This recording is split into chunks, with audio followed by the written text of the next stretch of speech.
I've been listening to the Dark Waters channel since 2016 when it first started, and it's taken a long time for me to decide to share these stories, mainly because they've happened over my entire lifespan. I'm 62 years old, and there are two types of people who live in the swamps of Louisiana. There are people who live off the swamps, and then those who become one with the swamps. I'm the latter. My entire life centers around what happens here in these swamps. And in many ways, you can say that I am the swamp. Lake Arthur, Louisiana is where my family's been for 8 generations. And I say 8 generations because there's no way of tracking what happened prior to that.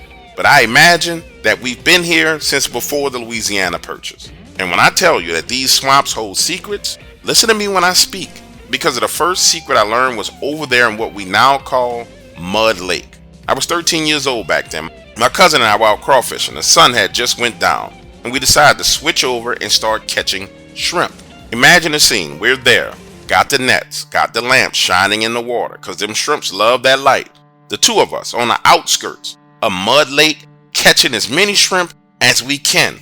When we start to hear this humming sound, for years and years I searched, but couldn't find anything like it until I was watching one of those stupid sci-fi movies. And the closest thing I ever heard was actually on one of those movies where they had a UFO taking off and hovering over the ground. Anyway, we hear this humming. And then the next thing we start to hear, the best way I could describe it is, if you ever been out in the swamps or out in the mud and you got mud boots on and you step deep down into the mud and you start to pull your foot out and your boot's stuck and you start to hear that sucking sound. Better yet, another way of describing this that makes sense to everybody. You know how you plunge in your toilet, right? The water's at an extremely low level, the plunger gets stuck and you get to yanking it and it pops out.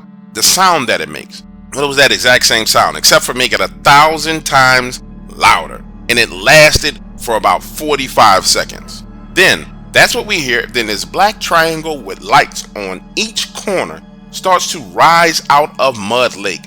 I'm watching as trees are being uprooted and flipped over on the far side of that lake. The two of us watch as this thing rises 50, 100, 200 feet up into the air, water and mud dripping everywhere. And the next thing we know, the two of us are caught up in this rushing wave of water. It's all moving into the center of the lake to fill up that giant hole where this thing had come from.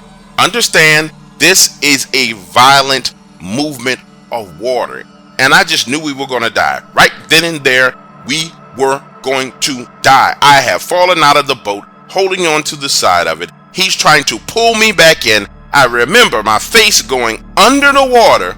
And then there was this flash of light and we wake up in my cousin's truck. Boat hitched to the trailer on the back of the truck, crawfish and shrimp intact in the cooler on ice. We both wake up at the same time, look at each other and are like, hold the hell up. Weren't we just about to die? Listen, the two of us have the exact same memory. He remembered me going underwater and him reaching for me.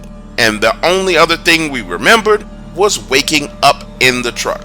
We sit there for about 15 minutes. Get out, walk around, looking at things, and we're fine. Get this, we're spooked out, head home, try to relax. The next morning, we go out to Mud Lake just to make sure we weren't dreaming or nothing crazy was going on. Sure enough, that area has changed overnight. You can tell there was a huge disruption.